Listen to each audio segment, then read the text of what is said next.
AI impact ಶೃಂಗಸಭೆಯಲ್ಲಿ ಚೀನಾದ ರೋಬೋಡಾಗ್ ಅನ್ನು ತಾನೇ ಅಭಿವೃದ್ಧಿಪಡಿಸಿದ್ದು ಅಂತ ಪ್ರದರ್ಶನ ಮಾಡಿ ಗಲ್ಗೋಟಿಯಾಸ್ ವಿಶ್ವವಿದ್ಯಾನಿಲಯ ಜಗತ್ತಿನ ಎದುರು ದೇಶದ ಮಾನ ಕಳೆದಿದೆ. ಜಾಗತಿಕ ಆನ್ಲೈನ್ ವೇದಿಕೆಯಲ್ಲಿ ಕಳೆದ 2 ವರ್ಷಗಳಿಂದ ಮಾರಾಟಕ್ಕಿರುವ ಚೀನಿ ಯುನಿಟಿ ರೋಬೋಡಾಗ್ ಅನ್ನು ಓರಿಯನ್ ಅಂತ ಹೆಸರು ಬದಲಿಸಿ ಪ್ರದರ್ಶಿಸಿದ ಸ್ವಲ್ಪ ಹೊತ್ತಲ್ಲೇ ಅಸಲಿ ಬಣ್ಣ ಬಯಲಾಗಿ ಇಡೀ ದೇಶವೇ ದೊಡ್ಡ ಮುಜುಗರ ಅನುಭವಿಸಬೇಕಾಯಿತು. ದೇಶ ಎಐನಲ್ಲಿ ಯಾವ ಮಟ್ಟದಲ್ಲಿದೆ ಅನ್ನೋದು ಹಾಗಿರಲಿ, ದೇಶದ ಟಾಪ್ ಶಿಕ್ಷಣ ಸಂಸ್ಥೆಗಳಲ್ಲಿ ಒಂದು ಅಂತ ಹೇಳಲಾಗುವ ವಿಶ್ವವಿದ್ಯಾನಿಲಯವೇ ಇಂತಹ ನಾಚಿಕೆಗೇಡಿನ ಕೆಲಸದಲ್ಲಿ ತೊಡಗಿದೆ ಅಂತಂದ್ರೆ ಈ ದೇಶದ ವಿಶ್ವವಿದ್ಯಾನಿಲಯಗಳು ಮತ್ತು ಉನ್ನತ ಶಿಕ್ಷಣದ ಮಟ್ಟ ಎಂಥದ್ದಿದೆ ಅನ್ನೋ ಪ್ರಶ್ನೆ ಕಾಡುತ್ತೆ. ದೇಶದ ವಿಶ್ವವಿದ್ಯಾನಿಲಯಗಳು ಬೋಧನೆ ಸಂಶೋಧನೆಯನ್ನೆಲ್ಲ ಮರೆತು ಕೊಳಕು ರಾಜಕೀಯದಲ್ಲಿ ಬಿದ್ದಿವೆ ಎಂಬ ಆರೋಪಗಳು ಕೇಳಿ ಬರ್ತಾನೆ ಇವೆ. ಕುಸಿತಾ ಇರುವ ಗುಣಮಟ್ಟ, ಪ್ರಾಧ್ಯಾಪಕರು ಹಾಗೂ ಕುಲಪತಿಗಳ ನೇಮಕಾತಿಯಲ್ಲಿನ ರಾಜಕೀಯ, ಕಡಿಮೆಯಾಗ್ತಿರುವ ಅನುದಾನ, ಶುಲ್ಕ ಹೆಚ್ಚಳ, ಬಲಪಂಥೀಯ ವಿಚಾರಧಾರೆ ಬೆಳೆಸುವ ಹಾಗೂ ವೈಜ್ಞಾನಿಕ ಚಿಂತನೆ ಕಡಿಮೆ ಮಾಡುವಂತಹ ಸರ್ಕಾರದ ಕ್ರಮಗಳು ಇವೆಲ್ಲವೂ ಇಡೀ ಶೈಕ್ಷಣಿಕ ಪರಿಸರವನ್ನೇ ಹಾಳು ಮಾಡಿವೆ. ನಿಜವಾಗಿಯೂ ಭಾರತದ ವಿಶ್ವವಿದ್ಯಾನಿಲಯಗಳ ಕಥೆ ಏನು? ಯಾಕೆ ಉನ್ನತ ಶಿಕ್ಷಣಕ್ಕಾಗಿ ವರ್ಷವೂ ಲಕ್ಷಾಂತರ ಭಾರತೀಯ ವಿದ್ಯಾರ್ಥಿಗಳು 108 ತಾಪತ್ರಯಗಳ ನಡುವೇನೂ ವಿದೇಶಗಳಿಗೆ ಹೋಗಬೇಕಾಗಿದೆ? ಯಾಕೆ ಶಿಕ್ಷಣ ಕ್ಷೇತ್ರದಲ್ಲೂ ರಾಜಕೀಯದ್ದೇ ಪಾರುಪತ್ಯ ಇದೆ? ನೋಡೋಣ. ನಮಸ್ಕಾರ, ಇದು ಅವಲೋಕನ ಕಾರ್ಯಕ್ರಮ.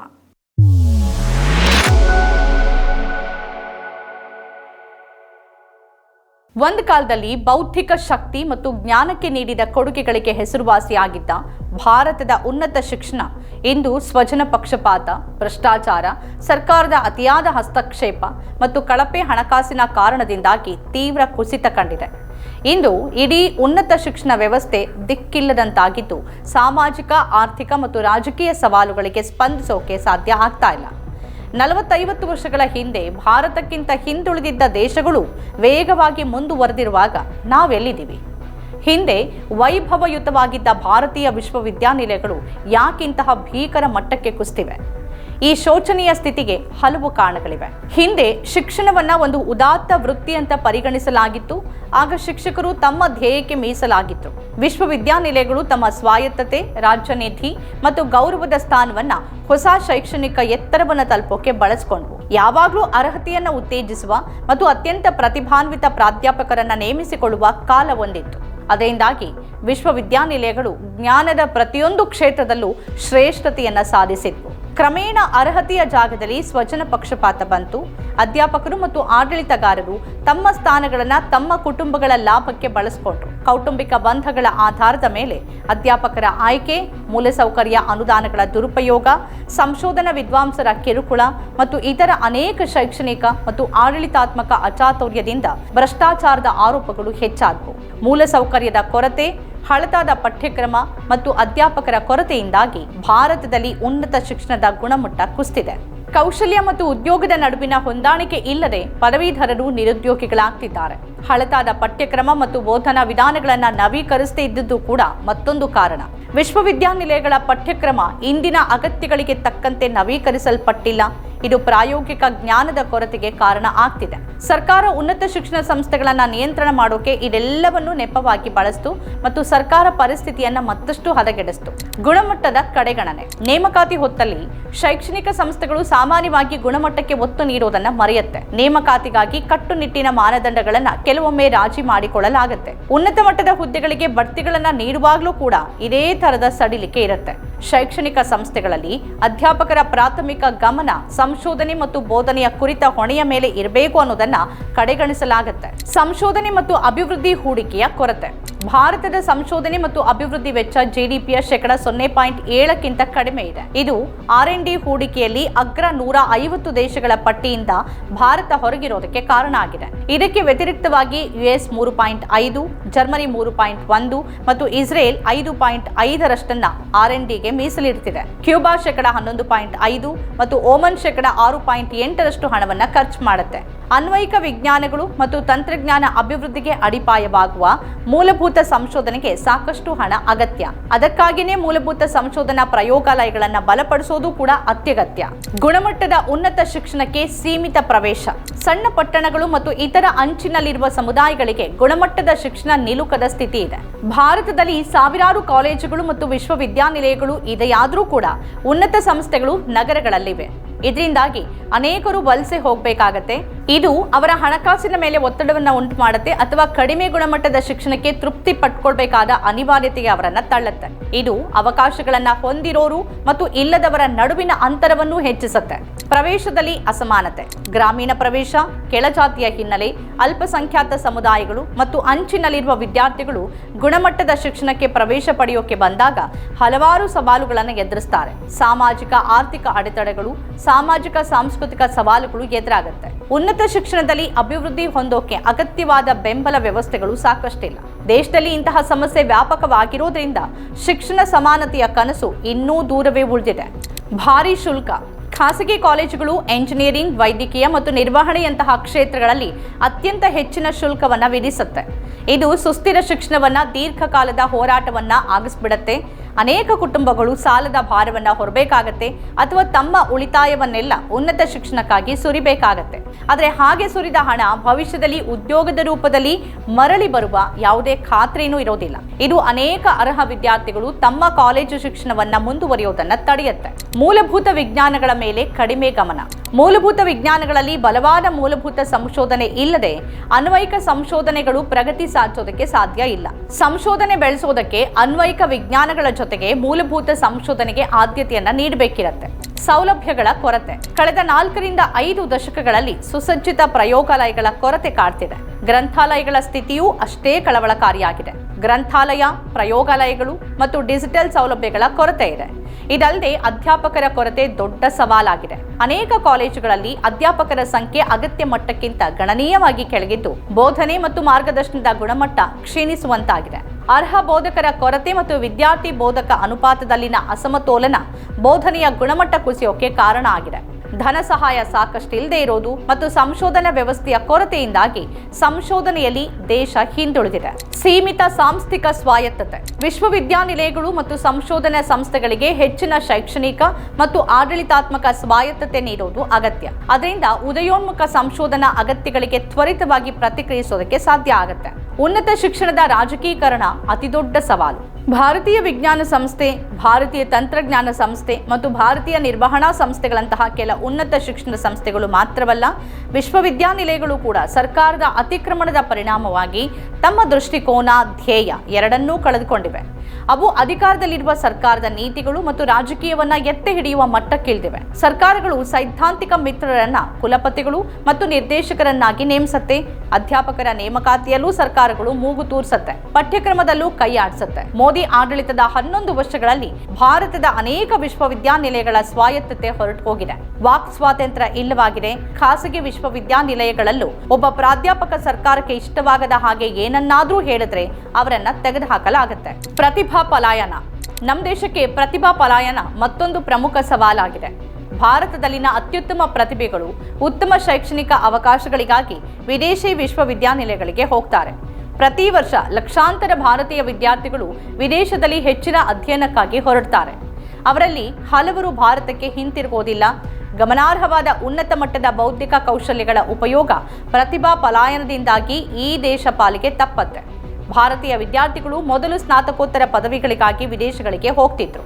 ಆದರೆ ಈಗ ಜರ್ಮನಿ, ಫ್ರಾನ್ಸ್, ನ್ಯೂಜಿಲ್ಯಾಂಡ್, ನೆದರ್ಲ್ಯಾಂಡ್ಸ್ನಲ್ಲಿ ಪದವಿ ಅಧ್ಯಯನಕ್ಕಾಗಿ ಅರ್ಜಿ ಹಾಕ್ತಿದ್ದಾರೆ. ಒಂದು ವರದಿಯ ಪ್ರಕಾರ ವಿದೇಶಿ ವಿಶ್ವವಿದ್ಯಾನಿಲಯಗಳಲ್ಲಿ ಅಧ್ಯಯನ ಮಾಡ್ತಿರುವ ಸುಮಾರು 70% ಭಾರತೀಯ ವಿದ್ಯಾರ್ಥಿಗಳು STEM ಕ್ಷೇತ್ರಗಳಲ್ಲಿ ದಾಖಲಾಗಿದ್ದಾರೆ. ಹೆಚ್ಚಿನ ವಿದ್ಯಾರ್ಥಿಗಳು ಈಗ ಯುರೋಪಿಯನ್ ಸಂಸ್ಥೆಗಳಲ್ಲಿ ಅಧ್ಯಯನ ಮಾಡೋಕೆ ನಿರ್ಧಾರ ಮಾಡ್ತಿದ್ದಾರೆ. ಸಾಮೂಹಿಕ ವಲಸೆಯಿಂದಾಗಿ 1 ವರ್ಷದಲ್ಲಿ 13 ಲಕ್ಷ ಜನ ವಿದೇಶಕ್ಕೆ ಹೋಗ್ತಿದ್ರೆ ಯಾವುದೇ ಸರ್ಕಾರ ಕಳವಳಗೊಳ್ಳುತ್ತೆ. 2024ರಲ್ಲಿ 13 ಲಕ್ಷ ವಿದ್ಯಾರ್ಥಿಗಳು ವಿದೇಶಕ್ಕೆ ಅಧ್ಯಯನ ಮಾಡೋಕೆ ಹೋದ್ರು. ಆದರೆ ಯಾವುದೇ ರಾಜಕೀಯ ನಾಯಕರಾಗ್ಲಿ ಅಥವಾ ರಾಜಕೀಯ ಪಕ್ಷವಾಗ್ಲಿ ನಮ್ಮ ಶಿಕ್ಷಣ ವ್ಯವಸ್ಥೆಯ ವಿಫಲತೆ ಬಗ್ಗೆ ಮಾತಾಡ್ತಿಲ್ಲ.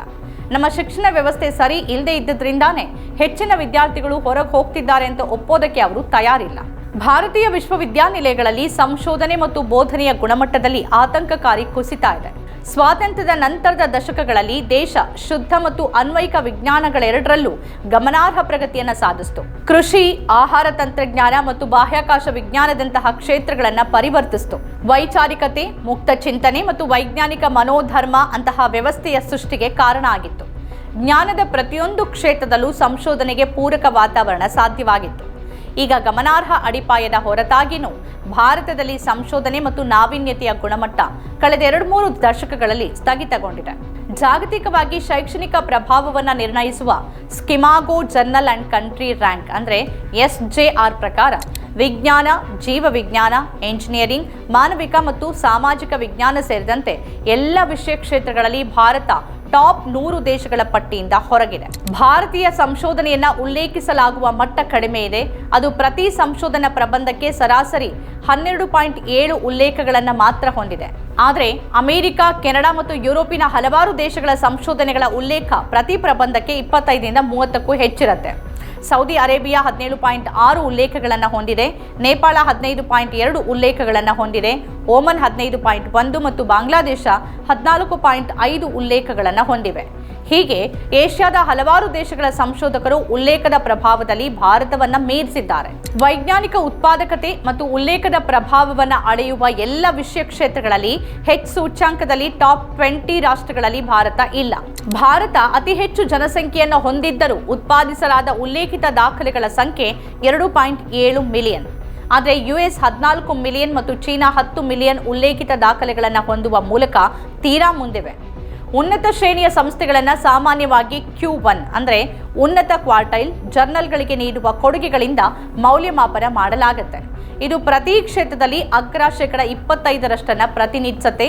ಭಾರತದ ಅತ್ಯುನ್ನತ ಶ್ರೇಣಿಯ ಸಂಸ್ಥೆಗಳಾದ ಇಂಡಿಯನ್ ಇನ್ಸ್ಟಿಟ್ಯೂಟ್ ಆಫ್ ಸೈನ್ಸ್ ಅಂದರೆ IISc ಮತ್ತು all India institute of medical sciences ಅಂದರೆ ಏಮ್ಸ್ ನವದೆಹಲಿ ಜಾಗತಿಕವಾಗಿ 1346 ಮತ್ತು 1360ನೇ ಸ್ಥಾನದಲ್ಲಿವೆ. 2024ರ ಜಾಗತಿಕ ನಾವೀನ್ಯತೆ ಸೂಚ್ಯಾಂಕದಲ್ಲಿ ಭಾರತ 160 ಆರ್ಥಿಕತೆಗಳಲ್ಲಿ 39ನೇ ಸ್ಥಾನದಲ್ಲಿದೆ. ಇನ್ನು ಪೇಟೆಂಟ್ ಉತ್ಪಾದನೆ ಗಮನಿಸಿದರೆ ಚೀನಾದಲ್ಲಿ 0.8 ಮಿಲಿಯನ್ ಮತ್ತು ಅಮೆರಿಕದಲ್ಲಿ 0.3 ಮಿಲಿಯನ್ ಪೇಟೆಂಟ್ಗಳಿಗೆ ಹೋಲಿಸಿದರೆ ಭಾರತ ಕೇವಲ 0.03 ಮಿಲಿಯನ್ ಪೇಟೆಂಟ್ಗಳನ್ನು ನೀಡಿದೆ. ಇದು ಬೌದ್ಧಿಕ ಆಸ್ತಿ ರಕ್ಷಣೆ ಮತ್ತು ವಾಣಿಜ್ಯೀಕರಣಗೊಳಿಸುವಲ್ಲಿ ತೀರಾ ಹಿಂದುಳಿದಿರುವಿಕೆಯನ್ನು ಸೂಚಿಸುತ್ತೆ. ಭಾರತದ ಉನ್ನತ ಶಿಕ್ಷಣದ ಸ್ಥಿತಿಯಲ್ಲಿ ವಿರೋಧಾಭಾಸ ಇದೆ. ಭಾರತದ ಸ್ಥಾನವನ್ನು ತಿಳಿಯೋಕೆ ಬ್ರೆಜಿಲ್, ದಕ್ಷಿಣ Africa, Indonesia, Mexico, Thailand, Vietnam, Egypt, Turkey, Malaysia ಮತ್ತು ಫಿಲಿಪೈನ್ಸ್ನಂತಹ ನಮ್ಮಷ್ಟೇ ಸಾಮಾಜಿಕ ಆರ್ಥಿಕ ಸೂಚಕಗಳನ್ನು ಹೊಂದಿರುವ ದೇಶಗಳ ಕಡೆಗೆ ನೋಡಬೇಕು. ಯುನೆಸ್ಕೋ ಅಂಕಿಅಂಶಗಳ ಪ್ರಕಾರ ಈ ದೇಶಗಳು ತಮ್ಮ GDPಯ ಸರಾಸರಿ 0.8ರಿಂದ 1.5ರವರೆಗೆ ಉನ್ನತ ಶಿಕ್ಷಣಕ್ಕಾಗಿ ಖರ್ಚು ಮಾಡುತ್ತೆ. ಭಾರತದ ಒಟ್ಟು ಸಂಶೋಧನೆ ಮತ್ತು ಅಭಿವೃದ್ಧಿ ಅಂದರೆ R&D ಖರ್ಚು GDPಯ ಕೇವಲ 0.7ರಷ್ಟಿದೆ. ಇದು ಜಾಗತಿಕ ಸರಾಸರಿ 1.8ಕ್ಕಿಂತ ಕಡಿಮೆ. ಇದು ಜಾಗತಿಕ ಜ್ಞಾನ ಆರ್ಥಿಕತೆಯಲ್ಲಿ ಸ್ಪರ್ಧಿಸುವ ಭಾರತದ ಸಾಮರ್ಥ್ಯವನ್ನು ಸೀಮಿತಗೊಳಿಸಿದೆ. ಚಿಲಿ ಮತ್ತು ಅಮೆರಿಕ GDPಯ 2.4ರಷ್ಟನ್ನು ಖರ್ಚು ಮಾಡುತ್ತೆ. ಕೆನಡಾ 2% ಖರ್ಚು ಮಾಡುತ್ತೆ. ದಕ್ಷಿಣ ಕೊರಿಯಾ 1.9ರಷ್ಟನ್ನು ಖರ್ಚು ಮಾಡುತ್ತೆ. ನಾರ್ವೆ 1.8ರಷ್ಟನ್ನು ಖರ್ಚು ಮಾಡಿದ್ರೆ UK 1.3ರಷ್ಟನ್ನು ಖರ್ಚು ಮಾಡುತ್ತೆ. ಇನ್ನು ಜರ್ಮನಿ 1.1ರಷ್ಟನ್ನು ಖರ್ಚು ಮಾಡುತ್ತೆ. ಉನ್ನತ ಶಿಕ್ಷಣ ದೇಶದ ಬಜೆಟ್ನಲ್ಲಿ ಒಂದು ಪ್ರಮುಖ ಅಂಶ ಮಾತ್ರವಾಗಿರದೆ ಸಮಾಜದ ಭವಿಷ್ಯದ ಬದ್ಧತೆಯನ್ನು ಪ್ರತಿಬಿಂಬಿಸುತ್ತೆ. ಆದರೆ ನಮ್ಮಲ್ಲಿ ರಕ್ಷಣೆ, ಮೂಲಸೌಕರ್ಯ ಮತ್ತು ಸಬ್ಸಿಡಿಗಳಂತಹ ಕ್ಷೇತ್ರಗಳು ಗಮನಾರ್ಹ ಹಂಚಿಕೆಗಳನ್ನು ಪಡೆದರೂ ಶಿಕ್ಷಣಕ್ಕೆ, ಅದರಲ್ಲೂ ಉನ್ನತ ಶಿಕ್ಷಣಕ್ಕೆ ಆದ್ಯತೆ ಕಡಿಮೆ. ದೀರ್ಘಾವಧಿಯ ಮಾನವ ಬಂಡವಾಳ ಅಭಿವೃದ್ಧಿಯಲ್ಲಿ ಹೂಡಿಕೆ ಮಾಡೋದಕ್ಕೆ ರಾಜಕೀಯ ಇಚ್ಛಾಶಕ್ತಿಯ ಕೊರತೆ ಕಾಣಿಸುತ್ತೆ. ಶಿಕ್ಷಣ ಇವತ್ತು ಸಮನ್ವಯದ ಕೊರತೆ ಮತ್ತು ಕೇಂದ್ರದ ಅನುದಾನದ ಅಸಮರ್ಪಕತೆಯಿಂದ ಬಳಲ್ತಿದೆ. ಇದರಿಂದಾಗಿ ರಾಜ್ಯಗಳು ಹೆಚ್ಚಿನ ಹೊರೆಯನ್ನು ಹೊರಬೇಕಾದ ಅನಿವಾರ್ಯತೆ ತಲೆದೋರಿದೆ. 2026ರ QS ವಿಶ್ವವಿದ್ಯಾನಿಲಯ ಶ್ರೇಯಾಂಕಗಳ ಆಧಾರದ ಮೇಲೆ ಹೇಳೋದಾದ್ರೆ ಯಾವುದೇ ಭಾರತೀಯ ವಿಶ್ವವಿದ್ಯಾನಿಲಯ ಟಾಪ್ 100ರಲ್ಲಿ ಇಲ್ಲ. ಅತ್ಯುನ್ನತ ಶ್ರೇಯಾಂಕ ಪಡೆದ ಸಂಸ್ಥೆಯಾದ IIT ದೆಹಲಿ 123ನೇ ಸ್ಥಾನದಲ್ಲಿದೆ. ಇನ್ನು ಶಾಂಘೈ ಶ್ರೇಯಾಂಕಗಳ ಪಟ್ಟಿಯಲ್ಲಿ ಅಗ್ರ 500ರಲ್ಲಿ ಭಾರತದ ಯಾವುದೇ ವಿಶ್ವವಿದ್ಯಾನಿಲಯ ಸ್ಥಾನ ಪಡೆದಿಲ್ಲ. QS ವಿಶ್ವವಿದ್ಯಾನಿಲಯ ಶ್ರೇಯಾಂಕಗಳು, ಟೈಮ್ಸ್ ಉನ್ನತ ಶಿಕ್ಷಣ ಶ್ರೇಯಾಂಕಗಳು ಮತ್ತು ವಿಶ್ವವಿದ್ಯಾನಿಲಯಗಳ ಶಾಂಘೈ ಶೈಕ್ಷಣಿಕ ಶ್ರೇಯಾಂಕಗಳು ಪ್ರತಿ ವರ್ಷ ವಿಶ್ವದ ಪ್ರಮುಖ ವಿಶ್ವವಿದ್ಯಾನಿಲಯಗಳ ಪಟ್ಟಿಗಳನ್ನು ಪ್ರಕಟಿಸುತ್ತೆ. ಅಮೆರಿಕ, ಬ್ರಿಟಿಷ್, ಯುರೋಪಿಯನ್ ಮತ್ತು ಪೂರ್ವ ಏಷ್ಯಾದ ಸಂಸ್ಥೆಗಳು 3ರಲ್ಲಿಯೂ ಅಗ್ರ 100ರಲ್ಲಿ ಪ್ರಾಬಲ್ಯ ಹೊಂದಿವೆ. ಆದರೆ ಭಾರತ ಇಲ್ಲ. ಬೇರೆ ಯಾವುದೇ ದೇಶಕ್ಕಿಂತ ಹೆಚ್ಚು ವಿದ್ಯಾರ್ಥಿಗಳನ್ನು ವಿದೇಶಕ್ಕೆ ಕಳಿಸುವ ದೇಶಕ್ಕೆ ಇದು ಕೇವಲ ಅಂಕಿಅಂಶಗಳ ಪ್ರಶ್ನೆಯಲ್ಲ, ಬದಲಾಗಿ ತೀವ್ರ ಕಳವಳಕಾರಿ ವಾಸ್ತವ. ಶಿಕ್ಷಣ ಸಚಿವಾಲಯದ AISHE ದತ್ತಾಂಶದ ಪ್ರಕಾರ ಭಾರತ ಇಂದು ವಿಶ್ವದ ಅತಿದೊಡ್ಡ ಉನ್ನತ ಶಿಕ್ಷಣ ವ್ಯವಸ್ಥೆಗಳಲ್ಲಿ ಒಂದಾಗಿದ್ದು 53,133ಕ್ಕೂ ಹೆಚ್ಚು ಕಾಲೇಜುಗಳು ಮತ್ತು 1,391 ವಿಶ್ವವಿದ್ಯಾನಿಲಯಗಳ ವಿಶಾಲ ಜಾಗವನ್ನು ಹೊಂದಿದೆ. ಇದು ನಗರಗಳು, ಪಟ್ಟಣಗಳು ಮತ್ತು ಸಣ್ಣ ಜಿಲ್ಲೆಗಳಲ್ಲಿ ಹರಡಿದ್ದು ಪ್ರತಿ ವರ್ಷ ಲಕ್ಷಾಂತರ ಜನರಿಗೆ ಶಿಕ್ಷಣ ನೀಡುತ್ತೆ. 2000 ವರ್ಷಗಳ ಹಿಂದೆ ಚೀನಾ, ಪರ್ಷಿಯಾ ಮತ್ತು ಆಗ್ನೇಯ ಏಷ್ಯಾದಿಂದ ನಳಂದ, ತಕ್ಷಶಿಲಾ ಮತ್ತು ವಲ್ಲಭಿಯಲ್ಲಿ ಅಧ್ಯಯನ ಮಾಡೋಕೆ ವಿದ್ಯಾರ್ಥಿಗಳು ಬರ್ತಿದ್ರು ಅಂತ ಹೇಳುವಾಗ ಈಗೇನ್ ಬದಲಾಗಿದೆ? ಜಾಗತಿಕ ಶ್ರೇಯಾಂಕ ಪಟ್ಟಿಗಳ ಮಹತ್ವವನ್ನು ಅರ್ಥ ಮಾಡ್ಕೊಳ್ಳೋಕೆ ವಿಶ್ವವಿದ್ಯಾನಿಲಯಗಳನ್ನು ಶ್ರೇಣೀಕರಿಸುವಾಗ ಪ್ರತಿಯೊಂದು ಅನುಸರಿಸುವ ಮೆಟ್ರಿಕ್ಗಳೇನು ಅನ್ನೋದನ್ನ ಗಮನಿಸಬೇಕು. ಶಾಂಘೈ ಶ್ರೇಯಾಂಕಗಳು ಸಂಶೋಧನಾ ಶ್ರೇಷ್ಠತೆ ಮೇಲೆ ಮಾತ್ರ ಕೇಂದ್ರೀಕರಿಸುತ್ತೆ. ನೊಬೆಲ್ ಪ್ರಶಸ್ತಿಗಳು, ಹೆಚ್ಚು ಉಲ್ಲೇಖಿತ ಸಂಶೋಧಕರು ಮತ್ತು ಗಣ್ಯ ನಿಯತಕಾಲಿಕೆಗಳಲ್ಲಿನ ಪ್ರಬಂಧಗಳನ್ನು ಲೆಕ್ಕಕ್ಕೆ ತೆಗೆದುಕೊಳ್ಳುತ್ತೆ. ಸಂಕ್ಷಿಪ್ತವಾಗಿ ಹೇಳೋದಾದ್ರೆ, ಡಾಕ್ಟರೇಟ್ ಪದವಿಗಳನ್ನು ಪಡೆಯೋಕೆ ಬಯಸುವ ವಿದ್ಯಾರ್ಥಿಗಳಿಗೆ ಈ ಪಟ್ಟಿ ಅತ್ಯಗತ್ಯ. ಟೈಮ್ಸ್ ಹೈಯರ್ ರ್ಯಾಂಕಿಂಗ್ ಬೋಧನೆ, ಸಂಶೋಧನೆ, ಉಲ್ಲೇಖಗಳು ಮತ್ತು ಅಂತಾರಾಷ್ಟ್ರೀಯ ದೃಷ್ಟಿಕೋನವನ್ನು ಪರಿಗಣನೆಗೆ ತೆಗೆದುಕೊಳ್ಳುತ್ತೆ. QS ವಿಶ್ವ ಶ್ರೇಯಾಂಕ ಶೈಕ್ಷಣಿಕ ಖ್ಯಾತಿ, ಉದ್ಯೋಗದಾತರ ಗ್ರಹಿಕೆ ಮತ್ತು ಸಂಶೋಧನಾ ಪ್ರಭಾವವನ್ನು ಪರಿಗಣಿಸುತ್ತೆ. ಕಳೆದ ದಶಕದಲ್ಲಿ ಭಾರತದ ಶ್ರೇಯಾಂಕಗಳನ್ನು ಹೋಲಿಸಿದ್ರೆ ನಮ್ಮ ವಿಶ್ವವಿದ್ಯಾನಿಲಯಗಳು ಪದವಿ ಉತ್ಪಾದನೆ ಮತ್ತು ಬೋಧನಾ ಪರಿಮಾಣದಲ್ಲಿ ಮುಂದಿದ್ರೂ ಕೂಡ ಸಂಶೋಧನೆ, ಉಲ್ಲೇಖದ ಪ್ರಭಾವ, ಡಾಕ್ಟರೇಟ್ ಉತ್ಪಾದನೆ ಮತ್ತು ಅಂತಾರಾಷ್ಟ್ರೀಯ ಸಹಯೋಗದಲ್ಲಿ ಹಿನ್ನಡೆ ಕಂಡಿವೆ. ಈಗಾಗಲೇ ನೋಡಿದಂತೆ ಭಾರತದ ಶೈಕ್ಷಣಿಕ ಪ್ರಬಂಧಗಳ ಸಂಖ್ಯೆ ಹೆಚ್ಚಿನ ಪ್ರಮಾಣದಲ್ಲಿದ್ದರೂ ಅವುಗಳ ಉಲ್ಲೇಖದ ಪ್ರಭಾವ US, ಚೀನಾ, ಜರ್ಮನಿ ಮತ್ತು UK ವಿಶ್ವವಿದ್ಯಾನಿಲಯಗಳಿಗಿಂತ ಕಡಿಮೆಯಾಗಿದೆ. ಉನ್ನತ ಶ್ರೇಣಿಯ ವಿಶ್ವವಿದ್ಯಾನಿಲಯಗಳು ಕಡಿಮೆ ಪ್ರಬಂಧಗಳನ್ನು ಪ್ರಕಟಿಸುತ್ತೆ, ಆದರೆ ಹೆಚ್ಚಿನ ಜಾಗತಿಕ ಪ್ರಭಾವ ಹೊಂದಿವೆ. ಹೀಗಾಗೋದಕ್ಕೆ ಮತ್ತದೇ ಪ್ರಮುಖ ಕಾರಣ ಅಂದರೆ ಭಾರತದಲ್ಲಿ ಸಂಶೋಧನೆ ಮತ್ತು ಅಭಿವೃದ್ಧಿ ಮೇಲಿನ ಒಟ್ಟು ದೇಶೀಯ ವೆಚ್ಚ ಅಮೆರಿಕ, ಚೀನಾ, ದಕ್ಷಿಣ ಕೊರಿಯಾ ದೇಶಗಳಿಗಿಂತ ತೀರಾ ಕಡಿಮೆ ಇರೋದು. ಇಂಡಿಯಾ ಟುಡೇ ವರದಿ ಉಲ್ಲೇಖಿಸಿರುವ ಪ್ರಕಾರ ಉನ್ನತ ಜಾಗತಿಕ ವಿಶ್ವವಿದ್ಯಾನಿಲಯಗಳಲ್ಲಿ ಸಂಶೋಧನಾ ತಂಡಗಳು ದೊಡ್ಡ ಡಾಕ್ಟರೇಟ್ ಮತ್ತು ಪೋಸ್ಟ್ ಡಾಕ್ಟರೇಟ್ ಪದವೀಧರರ ಸಮುದಾಯವನ್ನೇ ಹೊಂದಿರುತ್ತೆ. ಆದರೆ ಭಾರತದಲ್ಲಿ ಅಧ್ಯಾಪಕರ ಮೇಲೆ ಭಾರೀ ಬೋಧನಾ ಹೊರೆ ಇರುತ್ತೆ ಮತ್ತು ನಿರಂತರ ಸಂಶೋಧನೆಗೆ ಸೀಮಿತ ಸಮಯ ಮತ್ತು ಕಡಿಮೆ ಆದ್ಯತೆ ಇರುತ್ತೆ. IITಗಳು ಮತ್ತು ಹೆಚ್ಚಿನ ಕೇಂದ್ರೀಯ ವಿಶ್ವವಿದ್ಯಾನಿಲಯಗಳು ಸೇರಿದಂತೆ ಭಾರತದ ಪ್ರಮುಖ ಸಂಸ್ಥೆಗಳು ಪೂರ್ಣ ಪ್ರಮಾಣದ ಸಂಶೋಧನಾ ವಿಶ್ವವಿದ್ಯಾನಿಲಯಗಳಾಗಿ ಕಾರ್ಯನಿರ್ವಹಿಸೋಕೆ ವಿನ್ಯಾಸಗೊಂಡಿಲ್ಲ. ನಿರ್ದಿಷ್ಟ ರಾಷ್ಟ್ರೀಯ ಅಗತ್ಯಗಳನ್ನು ಪೂರೈಸೋಕೆ ಎಂಜಿನಿಯರ್ಗಳು, ವಿಜ್ಞಾನಿಗಳು, ಆಡಳಿತಗಾರರು ಮತ್ತು ಶಿಕ್ಷಕರಿಗೆ ತರಬೇತಿ ನೀಡೋಕೆ ಅವುಗಳನ್ನು ರಚಿಸಲಾಗಿದೆ. ವಿಶ್ವದ ಉನ್ನತ ವಿಶ್ವವಿದ್ಯಾನಿಲಯಗಳು ಸಂಪೂರ್ಣ ಜ್ಞಾನ ಪರಿಸರ ವ್ಯವಸ್ಥೆಗಳಾಗಿ ಕೆಲಸ ಮಾಡುತ್ತೆ. ಹಾರ್ವರ್ಡ್ ಅಥವಾ ಆಕ್ಸ್ಫರ್ಡ್ನಂತವುಗಳು ಏಕಕಾಲದಲ್ಲಿ ಔಷಧ, ಅರ್ಥಶಾಸ್ತ್ರ, ಇತಿಹಾಸ, ಹವಾಮಾನ ವಿಜ್ಞಾನ ಮತ್ತು AI ನಲ್ಲಿನ ಆವಿಷ್ಕಾರ ಎಲ್ಲದಕ್ಕೂ ಪಾಲು ನೀಡುತ್ತೆ. ಭಾರತದಲ್ಲಿನ ಹೆಚ್ಚಿನ VCಗಳು ಶಿಕ್ಷಣ ತಜ್ಞರಾಗಿದ್ದರೂ ಒಂದೇ ಒಂದು ವಿಶ್ವವಿದ್ಯಾನಿಲಯ ವಿಶ್ವದ ಅಗ್ರ 100 ವಿಶ್ವವಿದ್ಯಾನಿಲಯಗಳಲ್ಲಿ ಸ್ಥಾನ ಪಡೆಯೋದಿಲ್ಲ. ಇದು ನೇಮಕಾತಿ ವ್ಯವಸ್ಥೆಯಲ್ಲಿನ 2 ದೊಡ್ಡ ದೋಷಗಳ ಕಡೆ ಗಮನ ಸೆಳೆಯುತ್ತೆ. ಒಂದು, ನೇಮಕಾತಿಯಲ್ಲಿ ಸರ್ಕಾರ ನಿರ್ಣಾಯಕ ಪಾತ್ರ ವಹಿಸುವ ಮೂಲಕ ವಿಶ್ವವಿದ್ಯಾನಿಲಯದ ಸ್ವಾಯತ್ತತೆಯನ್ನು ಕಡೆಗಣಿಸಲಾಗುತ್ತೆ. 2, ಎಲ್ಲಾ ಕ್ಷೇತ್ರಗಳ ಪ್ರತಿಷ್ಠಿತರನ್ನ VC ಸ್ಥಾನಕ್ಕೆ ಪರಿಗಣಿಸದೇ ಇರೋದು. ಕೇಂಬ್ರಿಡ್ಜ್ ಅಥವಾ ಆಕ್ಸ್ಫರ್ಡ್ಗಿಂತ ಭಿನ್ನವಾಗಿ ಭಾರತೀಯ ವಿಶ್ವವಿದ್ಯಾನಿಲಯಗಳಲ್ಲಿನ ನೇಮಕಾತಿಗಳನ್ನು ರಹಸ್ಯವಾಗಿ ನಡೆಯುವ ರಾಜಕೀಯ ಮೇಲಾಟಗಳಾಗಿ ಬಿಟ್ಟಿವೆ. ಆಕ್ಸ್ಫರ್ಡ್ ವಿಶ್ವವಿದ್ಯಾನಿಲಯದ ಒಬ್ಬ ಉದ್ಯಮಿ ಮತ್ತು ಶೈಕ್ಷಣಿಕ ಕ್ಷೇತ್ರದವರಲ್ಲದ ವ್ಯಕ್ತಿಯನ್ನ VC ಸ್ಥಾನಕ್ಕೆ ನೇಮಿಸೋಕೆ ಸಾಧ್ಯವಾದರೆ ಭಾರತೀಯ ವಿಶ್ವವಿದ್ಯಾನಿಲಯಗಳು ಯಾಕೆ ಶಿಕ್ಷಣ ತಜ್ಞರಿಗೆ ಮಾತ್ರ ಸೀಮಿತವಾಗಿದೆ ಅನ್ನೋ ಪ್ರಶ್ನೆಯನ್ನ ಪರಿಣಿತರು ಎತ್ತಾರೆ. ವಿಶ್ವವಿದ್ಯಾನಿಲಯಗಳಿಗೆ ಕೇವಲ ಶಿಕ್ಷಕರಲ್ಲ, ಬಹುಮುಖ ನಾಯಕತ್ವ ಉಳ್ಳವರ ಅಗತ್ಯ ಇದೆ. ವಿಶ್ವವಿದ್ಯಾನಿಲಯದ ಮುಖ್ಯಸ್ಥರಾಗಿ VC ಆಡಳಿತ ಮತ್ತು ಶೈಕ್ಷಣಿಕ ವಿಭಾಗಗಳ ನಡುವೆ ಸೇತುವೆಯಾಗಿ ಕೆಲಸ ಮಾಡುವುದು ಮುಖ್ಯ. 1996ರ ಕಾಮನ್ವೆಲ್ತ್ ಉನ್ನತ ಶಿಕ್ಷಣ ನಿರ್ವಹಣಾ ಸೇವೆ ಏಷ್ಯಾದ ಸುಮಾರು 55% ವಿಶ್ವವಿದ್ಯಾನಿಲಯಗಳಲ್ಲಿ VCಗಳನ್ನು ಸರ್ಕಾರವೇ ನೇಮಕ ಮಾಡೋದನ್ನು ಗಮನಿಸಿದೆ. ಕೇವಲ 1/5 ಭಾಗದಷ್ಟು ಅಂದರೆ 27% ವಿಶ್ವವಿದ್ಯಾನಿಲಯಗಳು ತಮ್ಮದೇ ಆದ VCಗಳನ್ನು ಆಯ್ಕೆ ಮಾಡುವ ಹಕ್ಕನ್ನು ಹೊಂದಿದ್ವು.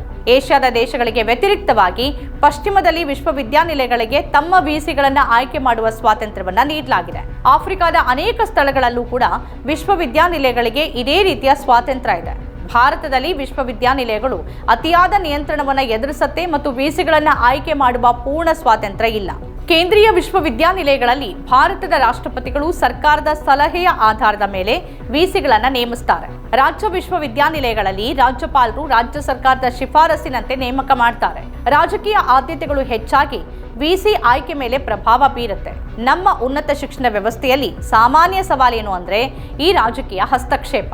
ಇದು ಉನ್ನತ ಶಿಕ್ಷಣ ವ್ಯವಸ್ಥೆಯನ್ನ ತೀವ್ರವಾಗಿ ದುರ್ಬಲಗೊಳಿಸುತ್ತಿದೆ. ಹಾಗಾದ್ರೆ ಉನ್ನತ ಶಿಕ್ಷಣವನ್ನ ಉತ್ತಮಗೊಳಿಸುವಲ್ಲಿ UGC ಏನ್ ಮಾಡಬೇಕು? ಉನ್ನತ ಶಿಕ್ಷಣದ ಗುಣಮಟ್ಟ ಹೆಚ್ಚಿಸುವಲ್ಲಿ UGCಯ ಬದ್ಧತೆಯನ್ನ ಗಮನದಲ್ಲಿಟ್ಕೊಂಡು ನೋಡೋದಾದ್ರೆ ಕುಲಪತಿಗಳು ಮತ್ತು ರಿಜಿಸ್ಟ್ರಾರ್ಗಳ ನೇಮಕಾತಿ ಯಾವುದೇ ಆರ್ಥಿಕ ಪ್ರಭಾವದಿಂದ ಮುಕ್ತವಾಗಿರಬೇಕು. ಶೈಕ್ಷಣಿಕ ಸಾಧನೆಗಳು, ಆಡಳಿತಾತ್ಮಕ ಅನುಭವ ಮತ್ತು ದೃಷ್ಟಿಕೋನದ ಆಧಾರದ ಮೇಲೆ ನೇಮಕ ಆಗಬೇಕು.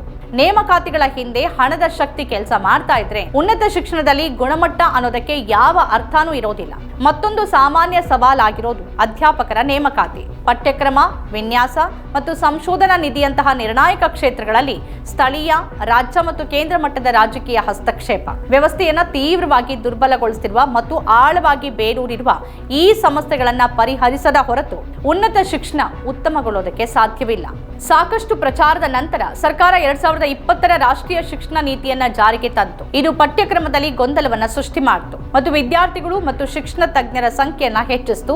ಸ್ಪಷ್ಟವಾಗಿ ಅನೇಕ ವಿಶ್ವವಿದ್ಯಾನಿಲಯಗಳ ಗುಣಮಟ್ಟ ಕಡಿಮೆಯಾಗೋದಕ್ಕೆ ಹಣಕಾಸು ಕೊರತೆ, ಕಳಪೆ ಮೂಲಸೌಕರ್ಯ ಮತ್ತು ಅರ್ಹ ಅಧ್ಯಾಪಕರ ಕೊರತೆ ಕಾರಣ. ಇದರ ಪರಿಣಾಮವೇ ಕಡಿಮೆ ಜಾಗತಿಕ ಶ್ರೇಯಾಂಕಗಳು ಮತ್ತು ಕಡಿಮೆ ಉದ್ಯೋಗಾವಕಾಶಗಳು. ಕೇವಲ 47% ಪದವೀಧರರು ಉದ್ಯೋಗಕ್ಕೆ ಅರ್ಹರು ಅಂತ ಹೇಳಲಾಗುತ್ತೆ. ಅತಿಯಾದ ನಿಯಂತ್ರಣ, ಹಳತಾದ ಪಠ್ಯಕ್ರಮ ಮತ್ತು ಮೌಖಿಕ ಕಲಿಕೆಯ ಪರಿಣಾಮವಾಗಿ ಸಂಶೋಧನಾ ಉತ್ಪಾದನೆ ಮತ್ತು ವಿಮರ್ಶಾತ್ಮಕ ಚಿಂತನೆ ಇಲ್ಲವಾಗಿದೆ. ಶಿಕ್ಷಣ ಕ್ಷೇತ್ರದಲ್ಲಿ ಖಾಸಗಿ ವಲಯ ವೇಗವಾಗಿ ಬೆಳೆದಿದೆ, ಆದರೆ ಗುಣಮಟ್ಟದ ಸಂಶೋಧನೆ ಅಥವಾ ಮೂಲಸೌಕರ್ಯದಲ್ಲಿ ಹೂಡಿಕೆ ಮಾಡುವ ಬದಲು ಲಾಭದ ಮೇಲೆ ಕೇಂದ್ರೀಕರಿಸಲಾಗುತ್ತೆ. ಕಳೆದ ವರ್ಷ ಕಾಂಗ್ರೆಸ್ನ ಹಿರಿಯ ನಾಯಕಿ ಸೋನಿಯಾ ಗಾಂಧಿ ದಿ ಹಿಂದೂ ಪತ್ರಿಕೆಯಲ್ಲಿ ಬರೆದ ಲೇಖನದಲ್ಲಿ ಕೇಂದ್ರ ಸರ್ಕಾರದ ಹೊಸ ಶಿಕ್ಷಣ ನೀತಿಯ ಬಗ್ಗೆ ಅನೇಕ ಪ್ರಶ್ನೆಗಳನ್ನು ಎತ್ತಿದ್ರು. ಇಂದು ಭಾರತದ ಶಿಕ್ಷಣಕ್ಕೆ ಬೆದರಿಕೆಯಾಗಿರೋದು, ಶಿಕ್ಷಣವನ್ನ ದುರ್ಬಲಗೊಳಿಸುತ್ತಿರೋದು 3 ಸಿಗಳು ಅಂತ ಅವರು ಹೇಳಿದ್ರು. ಮೊದಲನೆಯ ಸಿ ಸೆಂಟ್ರಲೈಸೇಷನ್ ಅಂದ್ರೆ ಕೇಂದ್ರೀಕರಣ, ಎರಡನೆಯ ಸಿ ಕಮರ್ಷಿಯಲೈಸೇಷನ್ ಅಂದ್ರೆ ವಾಣಿಜ್ಯೀಕರಣ ಮತ್ತು ಮೂರನೆಯ ಸಿ ಕಮ್ಯುನಲೈಸೇಷನ್ ಅಂದ್ರೆ ಕೋಮುವಾದೀಕರಣ. ಸರ್ಕಾರ ಅದನ್ನ ಕೇಂದ್ರೀಕೃತಗೊಳಿಸಿದೆ, ಅದನ್ನ ವಾಣಿಜ್ಯೀಕರಣಗೊಳಿಸಿದೆ. ಅಂದ್ರೆ ಅದು ಶಿಕ್ಷಣದಿಂದ ಹಣ ಗಳಿಸುವ ಬಗ್ಗೆ ಯೋಚಿಸ್ತಾ ಇದೆ ಮತ್ತು ಕೋಮುವಾದೀಕರಣದ ಮೂಲ ಕಾರ್ಯಸೂಚಿಯನ್ನ ಮುನ್ನೆಲೆಗೆ ತರೋಕೆ ಎನ್ಇಪಿಯನ್ನ ಒಂದು ಸಾಧನವಾಗಿ ಬಳಸಲಾಗ್ತಿದೆ ಎಂಬ ಅವರ ಮಾತು ಸತ್ಯ. ವಿಶ್ವವಿದ್ಯಾನಿಲಯದ ಪಠ್ಯಕ್ರಮವನ್ನು ಬದಲಾಯಿಸಲಾಗ್ತಿದೆ, ಇತಿಹಾಸದ ಪುಸ್ತಕಗಳ ಬಗ್ಗೆ ಚರ್ಚೆ ನಡೀತಿದೆ, ಸಂಪ್ರದಾಯವನ್ನ ತಂದು ವಿಜ್ಞಾನಕ್ಕೆ ಸೇರಿಸಲಾಗ್ತಿದೆ. ಇದೆಲ್ಲವನ್ನು ಒಟ್ಟಿಗೆ ನೋಡಿದಾಗ ಒಂದು ಮಾದರಿ ಸ್ಪಷ್ಟವಾಗುತ್ತೆ. ಇದೆಲ್ಲದರ ಹಿಂದೆ ಜ್ಞಾನದ ಸೈದ್ಧಾಂತಿಕ ನಿಯಂತ್ರಣದ ವ್ಯವಸ್ಥಿತ ಯತ್ನ ಇದೆ. ಎಲ್ಲವನ್ನೂ ಈಗಾಗಲೇ ವೇದಗಳಲ್ಲಿ ಬರೆಯಲಾಗಿದೆ ಅಂತ ಅನೇಕ ಬಿಜೆಪಿ ನಾಯಕರು ಬಹಿರಂಗವಾಗಿ ಹೇಳಿದ್ದಾರೆ. ಕ್ವಾಂಟಮ್ ಭೌತಶಾಸ್ತ್ರ, ಸಾಪೇಕ್ಷತಾ ವಿಜ್ಞಾನ ಅಥವಾ ತಳಿ ವಿಜ್ಞಾನ ಎಲ್ಲವೂ ಈಗಾಗಲೇ ನಮ್ಮಲ್ಲಿತ್ತು ಅಂತ ಹೇಳಲಾಗ್ತಿದೆ. ಸುಧಾಂಶು ತ್ರಿವೇದಿ ಅವರಂತಹ ನಾಯಕರು ಆಧುನಿಕ ವಿಜ್ಞಾನ ಪ್ರಾಚೀನ ಭಾರತೀಯ ಜ್ಞಾನದ ನಕಲು ಅಂತ ಹೇಳ್ಕೊಳ್ತಾರೆ. ಪುಷ್ಪಕದ ಹೆಸರು ಹೇಳಿ ವಿಮಾನ ಕೂಡ ನಮ್ಮಲ್ಲಿತ್ತು ಅಂತ ಹೇಳಲಾಗ್ತಿದೆ. ಪ್ರಧಾನಿ ನರೇಂದ್ರ ಮೋದಿ ಕೂಡ ಈ ಚಿಂತನೆಯ ಭಾಗ ಆಗಿದ್ದಾರೆ. ಆಯುರ್ವೇದ ವಿಧಾನಗಳ ವೈಜ್ಞಾನಿಕ ಮೌಲ್ಯಮಾಪನ ಬಹಳ ಸೀಮಿತವಾಗಿದೆ ಅಂತ ತಿಳಿದು ಆಯುಷ್ ಸಚಿವಾಲಯವನ್ನ ರಚಿಸಲಾಯಿತು. ಇದರ ಹೊರತಾಗಿನೂ ಇದನ್ನ ಪರ್ಯಾಯವಾಗಿ ಅಲ್ಲ, ಬದಲಾಗಿ ಸಮಾನಾಂತರ ವೈದ್ಯಕೀಯ ವ್ಯವಸ್ಥೆಯಾಗಿ ಪ್ರಚಾರ ಮಾಡಲಾಯಿತು. 2014ರಲ್ಲಿ ಮುಂಬೈನಲ್ಲಿ ವೈದ್ಯಕೀಯ ಕಾಲೇಜು ಉದ್ಘಾಟನೆ ವೇಳೆ ಅವರು ಮಹಾಭಾರತದ ಕರ್ಣನನ್ನ ಟೆಸ್ಟ್ ಟ್ಯೂಬ್ ಮಗುವಿನ ಉದಾಹರಣೆಯಾಗಿ ಮತ್ತು ಗಣೇಶನ ಕಥೆಯನ್ನ ಪ್ರಾಚೀನ ಪ್ಲಾಸ್ಟಿಕ್ ಸರ್ಜರಿಯ ಪುರಾವೆಯಾಗಿ ಉಲ್ಲೇಖಿಸಿದ್ರು. ಈ ವಿಷಯಗಳು ಧಾರ್ಮಿಕ ನಂಬಿಕೆಯ ಭಾಗ ಆಗಿರಬಹುದು, ಆದರೆ ಅವುಗಳನ್ನ ವಿಜ್ಞಾನವಾಗಿ ಪ್ರಸ್ತುತಪಡಿಸೋದೇ ಗಂಭೀರ ಸಮಸ್ಯೆ ಆಗಿದೆ. ಈ ತಪ್ಪು ಚಿಂತನೆಯನ್ನ ಈಗ ಪಠ್ಯಕ್ರಮದ ಮೂಲಕ ಅಧಿಕೃತವಾಗಿಸಲಾಗ್ತಾ ಇದೆ. ಅದೇ ವೇಳೆ ಜಾತಿ ಮತ್ತು ಲಿಂಗ ತಾರತಮ್ಯದಂತಹ ವಿಷಯಗಳನ್ನ ವಿಶ್ವವಿದ್ಯಾನಿಲಯಗಳಿಂದ ತೆಗೆದುಹಾಕಲಾಗ್ತಿದೆ. ಸಂಪ್ರದಾಯವನ್ನ ವಿಜ್ಞಾನವಾಗಿ ಕಲಿಸಲಾಗ್ತಿದೆ. ಬಿಜೆಪಿ ಮತ್ತು ಸಂಘ ಪರಿವಾರದ ಕೇಸರಿ ಬಣ್ಣವನ್ನ ಪಠ್ಯದಲ್ಲೂ ತುಂಬುವ ಭಂಡತನದ ಕೆಲಸ ನಡೀತಿದೆ. ಉದ್ದೇಶ ಸ್ಪಷ್ಟ. ಯಾರಾದ್ರೂ ಪ್ರಶ್ನೆಗಳನ್ನ ಕೇಳೋದು ಈ ಸರ್ಕಾರಕ್ಕೆ ಬೇಡವಾಗಿದೆ. ಇವತ್ತಿಗೂ ತಕ್ಷಶಿಲಾ, ನಳಂದ, ವಿಕ್ರಮಶೀಲ ಮತ್ತು ವಲ್ಲಭಿಯಂತಹ ಪ್ರಾಚೀನ ಭಾರತದಲ್ಲಿ ವಿಶ್ವದರ್ಜೆಯ ಬಗ್ಗೆ ಕತೆ ಹೇಳ್ತಾ 2047ರ ವಿಕಸಿತ ಭಾರತದ ಭ್ರಮೆಯನ್ನ ಬೆತ್ತುತ್ತಾ ಕಳೆಯಲಾಗ್ತಿದೆ. ವರ್ತಮಾನದ ಬಗ್ಗೆ ಸ್ಪಂದನೆಯೇ ಇಲ್ಲದಿರುವಾಗ ನಾಳೆಗಳ ಕಥೆ ಏನು? ಇದು ಈ ವಾರದ ಅವಲೋಕನ. ಈ ರೀತಿಯ ಬೇರೆ ಬೇರೆ ವಿಶೇಷ ಕಾರ್ಯಕ್ರಮಗಳನ್ನು ತಾವು ನೋಡಬೇಕಾದ್ರೆ ನಮ್ಮ ಚಾನೆಲ್ ಸಬ್ಸ್ಕ್ರೈಬ್ ಮಾಡಿ. ನಮಸ್ಕಾರ.